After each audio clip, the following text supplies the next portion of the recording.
Hey, everybody. Welcome to the Herd Fit Podcast with Dr. Sam Marie and myself, Coach David Syvertson. This podcast is aimed at helping anyone and everyone looking to enhance their healthy lifestyle through fitness, nutrition, and most importantly, mindset. All right. Welcome back to the Herd Fit Podcast. I am Coach David Syvertson. I am here flying solo again. I am going to do a little 26.1 reflection, but not necessarily a breakdown of the workout. That would not be very fun.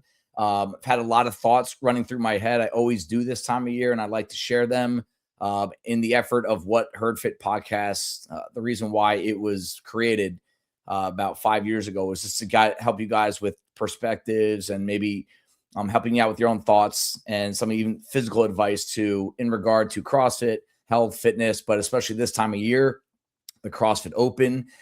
Just got done with the first weekend of the Open. We still have one more day left. A few people are going to try to get it in that weren't able to get it in over the weekend. But this time of year, the conversations I have are awesome with athletes, coaches, owners, family, people that in this gym, people from outside this gym. I love just kind of taking in as much information as I can. And I want to share a few things with you. This was not planned. Sam is away this weekend. I didn't want to bother him during family time. I also don't like asking coaches on a Sunday to take time away from their families as well. Ash and Brock are in bed, and I'm just sitting here by myself with my own thoughts. And I felt like this was, I had some important things I wanted to share with you guys. And it's a reflection of 26.1 and where to go from here. And I want you to first understand where I'm coming from. I had a great talk with a couple of our longtime coaches today, and I kind of uttered this sentiment to them. Like it's like the 90-10 rule that a lot of us do understand. Like 90% of it is just awesome. You love it with everything you have, but there is the 10% of it that can challenge how much you love it or make you hold you accountable to fixing things and making sure everything is as good as possible. Let's talk about your relationships, right? It could be brothers, sisters, parents, spouses, kids. It could be best friends. 90% of the time you love them. 10% of the time, maybe I don't want to use the word hate, but maybe you don't like. Ash and I say that all the time. We're like, oh, I love you, but there's times I don't like you. And I think that's something that you can relate to with some of your relationships as well. What about your job, right? A lot of you guys do have the opportunity to do something you truly love to do. And 90% of that, it's awesome. It gets you out of bed in the morning. You're excited to get to work, but I'm sure there are parts of it that suck. Some of you, it's even more than 10%. Something like, hey, I have to travel a lot and I don't want to be at the airport all the time. And I'm on a plane, every other week, or I have to wake up very early in the morning and I don't get home till late at night and I don't get to see my kids the way I want to see them. There's a lot of things about a job that you potentially love that do beat you up a little bit. I feel that way about the Open. I think there are very few people on planet Earth that like the Open as much as I do. I truly love it from a personal side, but also a business and community side, and what it can do for others, what it can do for a community of people that really dive all in. And I'm really thankful that our community at Bison does go all in on it. We have a worldwide reputation of it. And it's something that we all kind of almost take responsibility for in a way, because we all contribute to it, from owners down to coaches down to members. We have members showing up for hours over the weekend just to judge people or literally just cheer them on. This morning at Open Gym, I think I got asked 15 different times by 15 different people what they could do to help out the couple dozen people that we had do the Open. So it's almost like we had too many judges, and we're really blessed and I'm really thankful for that. But with that, there is, I would say, 10% of running the Open at the gym that it absolutely sucks. And I do get this line at some point. It's like, Dave, you look stressed. What's wrong? I'm like, nothing. You're just always trying to put out fires. I think it's part of my responsibility. It always has been to try and find what's wrong and try to make it better. That's part of what the gig is. And I'll never complain about it. But yeah, there are absolutely moments where I probably look more stressed than I should look, but can't always control that. I do my best. No regrets though. If I could go back and start Bison with Chris all over again in 2014, I would treat the Open the way we do, the same exact way. I wouldn't do everything we're doing the same way. We made a lot of mistakes over the years, but the Open wouldn't change a thing about it. I'm really proud of what we've done there. But I do the negative, the what is that 10% that sucks? It's not like the petty stuff. It's my biggest negative is this. It's watching people get disappointed in themselves. And they're just truly not understanding what a result means. They're not understanding what the open is. And that gets me down a lot. It can get me upset, but it also gets me angry sometimes because it can be repeat offenders, if you will, over the years. And but I do try to not invest my emotions, feelings in someone else's results. But it's hard not to because you do care about these people a lot. And in my perfect world, people would just try as hard as they could, and they would be happy for the fact that they tried as hard as they could, and then they move on and go live the rest of their life. But if you know CrossFitters and you know people at Bison, a lot of people struggle with that. And I do invest myself in them all year for a long time. And I hate seeing people get upset. So what I really want to do is I want to discuss how we react to things and what all of us can do, myself included, the coaches included, the people that have been doing this for 15 years. There are people that have done the open 15 times already. What all of us can do to be more at peace with ourselves and just simply just go achieve and try hard to try to achieve a goal. So I want to make sure that I'm coming from a place that I'm talking with you and I'm not talking to you. I'm not talking down to you because I need to talk to myself this way a lot. And I have over the years. I've also come from a place where I've owned a gym and coached at a gym and invested my personal goals into the open for a really long time. And I do know a lot of different angles to this. And I want to help maybe just have you maybe reflect a little bit on what you're actually thinking, where it's coming from, and what we can do from here. So try to put yourself in one of these three buckets. Okay. You finish your open workout, you have very sore quads, join the club, and you have one of three thoughts, right? One of them is you're elated, you're happy, you're proud. I did it. You hit your goal, whatever that was. Not much needs to be said to you. It's the best feeling to be around. I love seeing people celebrate their open performance, whether they hit a score or they hit an RX for the first time or they did something they'd never done. I think the number is, I have to run the numbers tomorrow, but I think we have 35 people doing the open for the first time.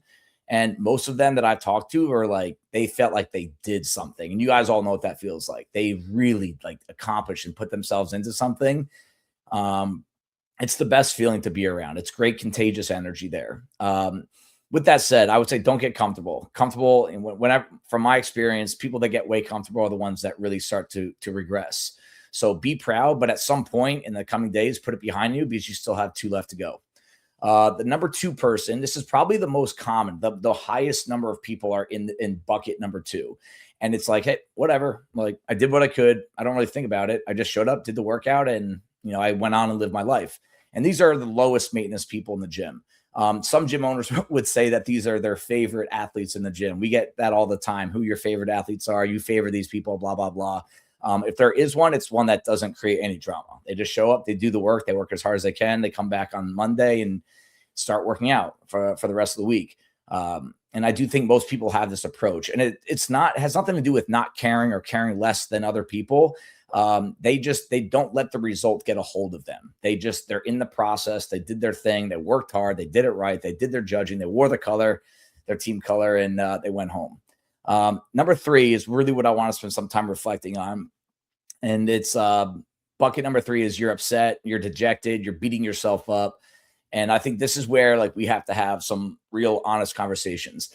And I also didn't want to put someone else into this podcast because this could get a little uncomfortable talking about this. And one of the most challenging questions I got ever since owning a gym was from Ryan Ratcliffe. What's up, Ryan? If you're listening to this, he asked me about the podcast just a couple years into it, I think. And he goes like, hey, it's cool. Like, it's fun. It's fun to listen to, blah, blah, blah. He goes, is it a net positive or net negative for the gym? And like my initial reaction was like, net positive. Why would you ask? And I'm like, you know what?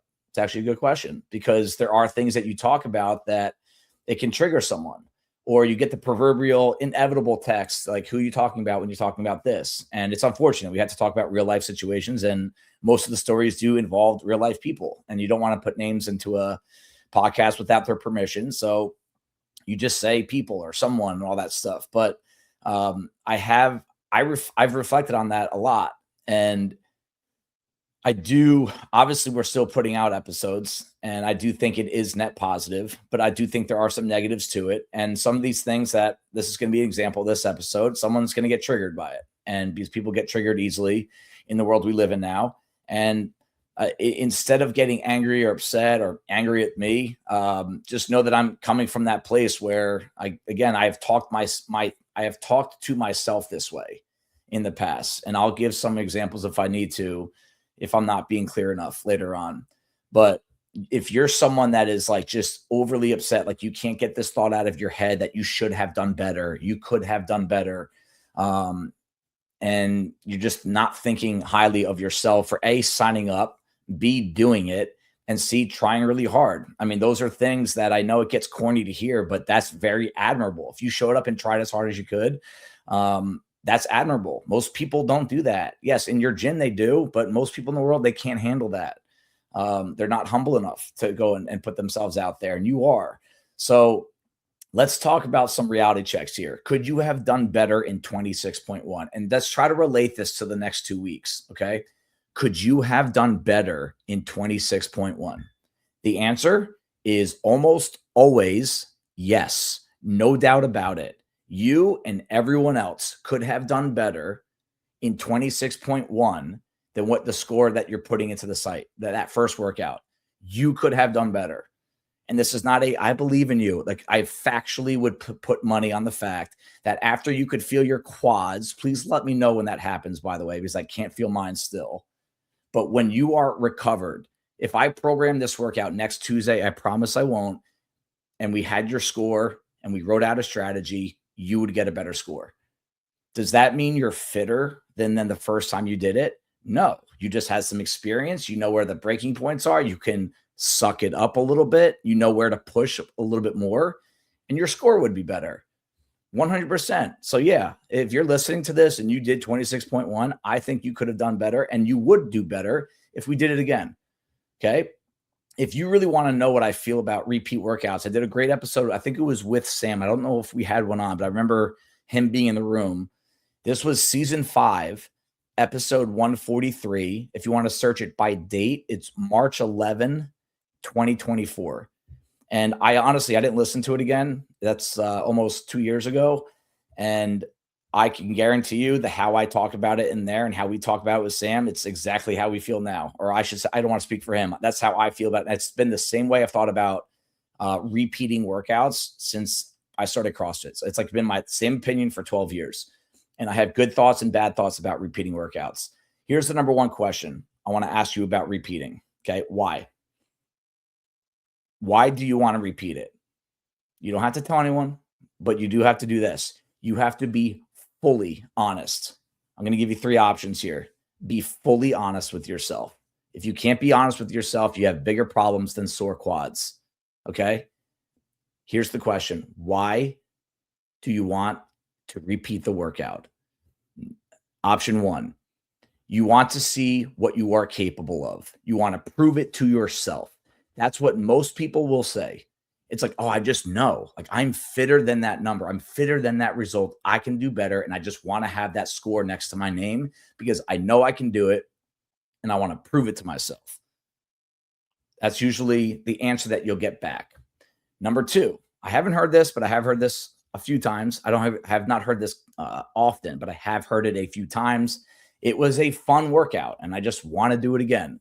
That's usually for people that are good at gymnastics and there's like a muscle up involved, or people that are good at lifting and there's a max lift. They just had fun with the workout. They felt safe doing it again. They just wanted to go for it. CrossFit Open workouts are notoriously painful. Like, you go through a pain cave, you have to go dark, or there's a really high-end skill or really high-end lift. Okay, I'll buy that. If you really want to do it again, I don't buy it about 26.1. I don't think I had one person say that workout was fun. But here's number 3. All right. In terms of why do you want to repeat a workout? You have you put a ton of self-worth into your results, beating other people, where you rank, quote, status, and what others think about you. If I had to peel back layers and really get an honest answer, in my opinion, after doing this for a long time, I would think over half the people that repeat, over half, majority, it's over half, by the way, over half of you would want it to be because of that reason right there. You saw someone that beat you and you want that little kind of fake victory. Because in my opinion, I never call it a victory if you repeat a workout and beat someone else.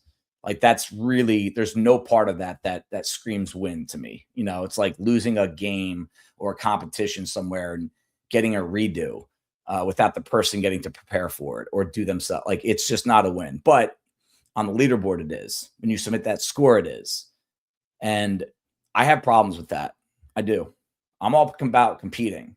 I don't think there's many people on earth that like to compete more than I do. Not so that you're better or worse. I just think it brings out the best in people. But this is where this is where you have to draw the line. And I think all of us need to think about where are we drawing the line with being competitive. It's very dangerous. It's very hard to hide. Some of you think you're really good at hiding your intention there, and you're not. It's written all over your face and all over the fact that you're repeating, that you want to beat someone else that already beat you. And I actually will say to you that you are your own worst enemy. It's not the person that fair and square beat you the first time through. You are the opponent. You are your worst enemy when this is your reason for why you want to repeat open workouts. This is less about improving now. Like you really don't want to get better. You want the label of being better than someone else. You want a superficial label of wanting to be better than other people. And if anything, if that is your fuel, is that the fuel to your fire, I don't think you're fully aware of the perception you are actually creating by constantly doing this. It actually makes you look worse. You're trying to create this better image of yourself. It's actually making you look worse. And you're almost kind of lying to yourself. And it's sad to see. And I've seen this dozens of times over the years. It's just not a real, genuine reason to try and convince yourself that you're better than someone. And it's crazy that we have to have these conversations with grown adults. And I think there's probably people that will listen to this and be like, wait, what? This is actually a problem. And it is. I think if you asked any coach and you put them on a lie detector, because some of them don't want to talk about this stuff. They don't want to create any sort of drama. Neither do I. But I do. One of my goals this year was more hard conversations. And I think most coaches they see this more often than they want to say it out loud.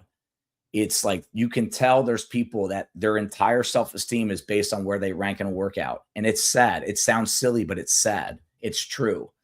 And I think that we need to get away from beating ourselves up so bad and thinking that beating X amount of people or people that you used to beat, it doesn't matter.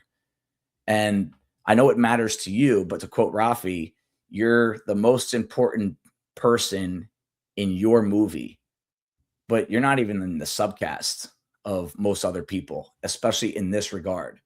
So this thought that you're going to have this major victory of ranking someone above someone in a open workout, it's just simply not true. And I think you're putting yourself through a pain cave and all this stress for a reason, for something like dopamine rush that lasts 12 hours. And now you can't train the rest of the week because you did 390 wall balls in 3 days.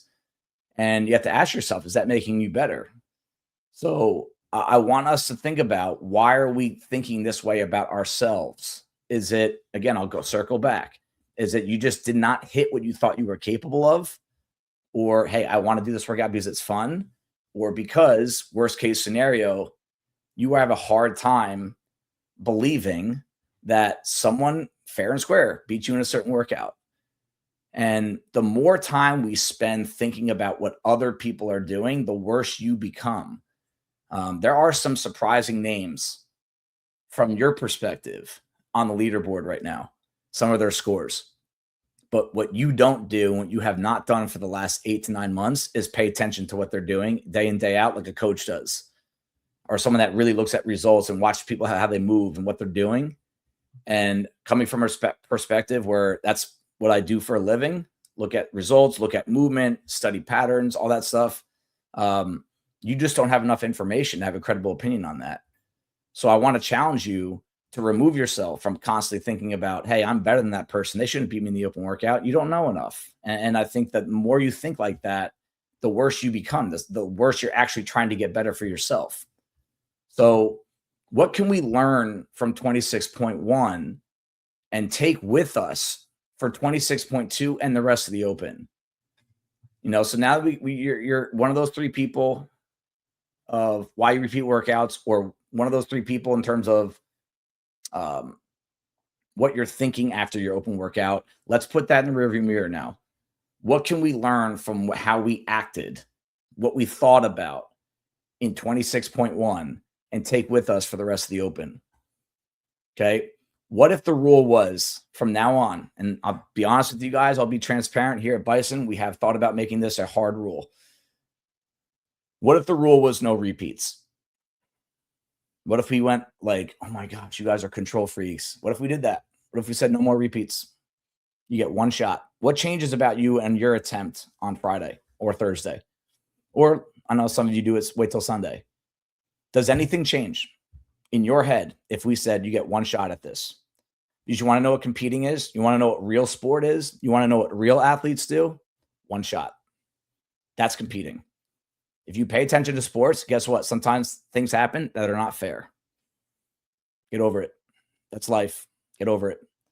So what would happen in your head if we made a rule tomorrow that you're not allowed to repeat the open workout? Would you do better? What if we told you guys before 26.1 you're not allowed to repeat it? I wonder if some of you don't try as hard as you can in the first time through, because in the back of your head, you're just going to do it again and wait to see what everyone else gets. I wonder if that's the case. Are you not trying as hard as you can in a workout that is meant to push you to go as hard as you can? It's not trying to push you to beat someone. It's trying to push you to see how hard you can try. Take a risk here and there. Try to go unbroken here. Try to do a big set here. Try to rest less in between here. Try to accept the pain cave of the workout and push through it. Like, I wonder, sometimes I feel like there's a lot of athletes that will leave probably 10% of their score on the table because they know they can repeat it. But when you do show up to the repeat, yes, you have a score to beat. You have some experience with the workout, which always helps. Absolutely. But a lot of us are beat up, like you're sore, some things come into play that physically prevent you from getting to that number where you could have gotten there that first time through. Do you fear failure? I think that is what is happening to a lot of people in a workout like that is such a grinder, like 26.1. You had this fear of not being able to do any wall balls. So you kind of tap the brakes a little too early. You had this fear of failing a step over.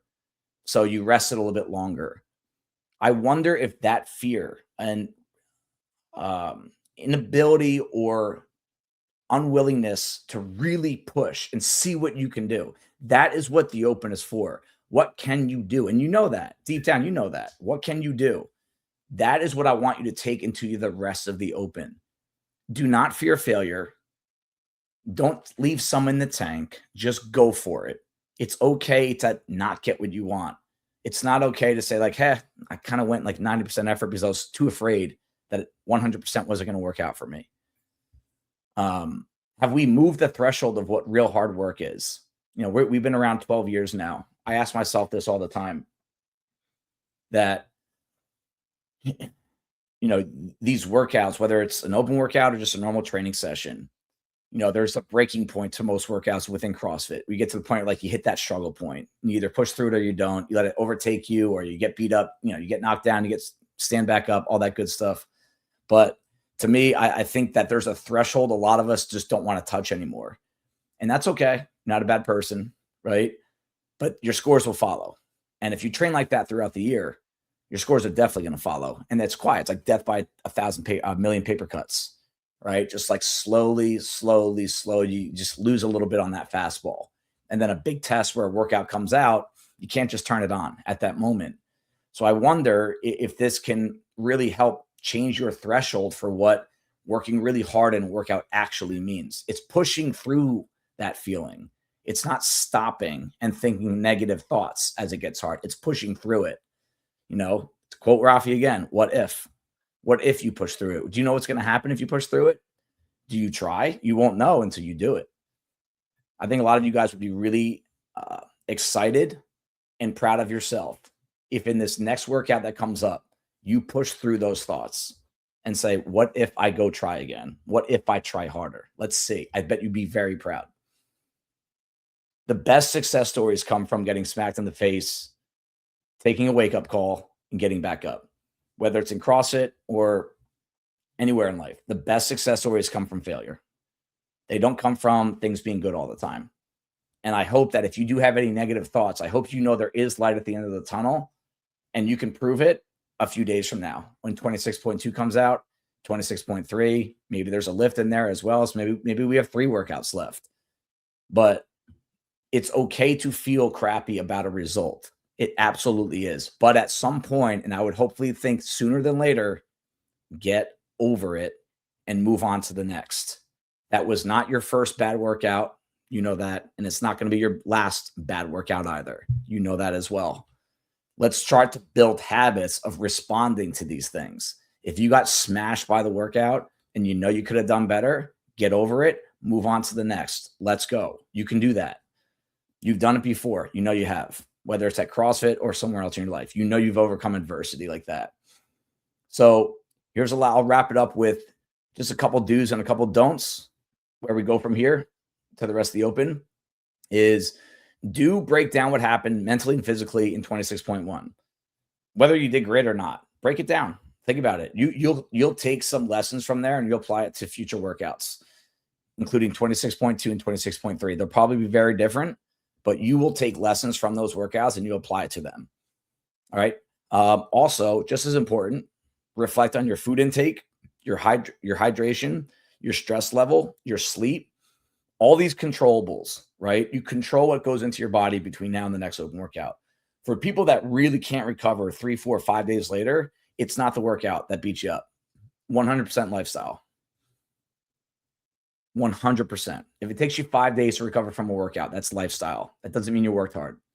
Hydration, nutrition, sleep, and some of you, alcohol. I mean, it's a killer, especially if it's right before bedtime.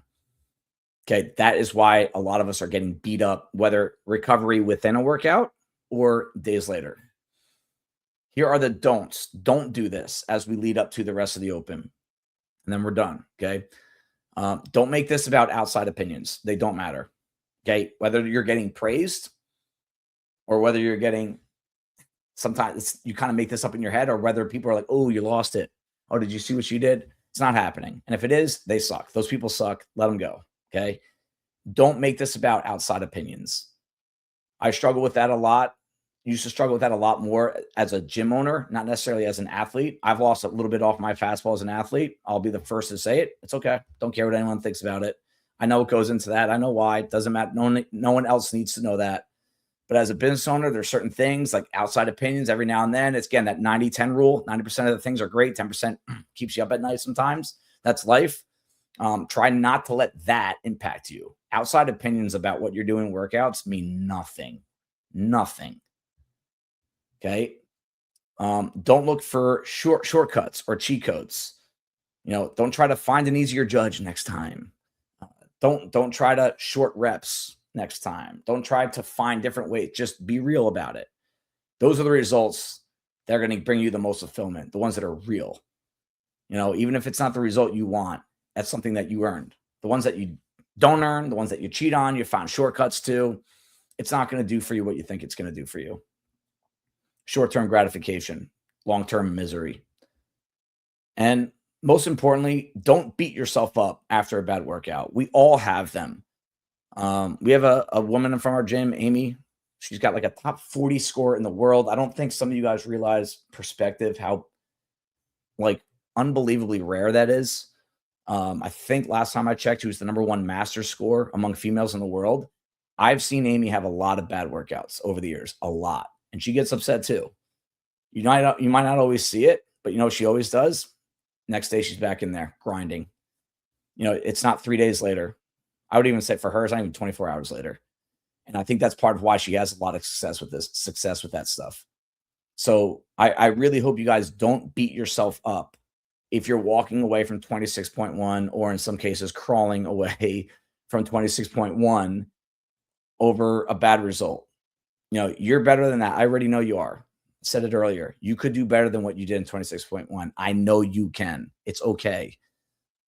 How you respond to it means a lot more than what that score is that you submit to that game's website. I hope you can take that with you through the rest of the Open. See you this week, guys.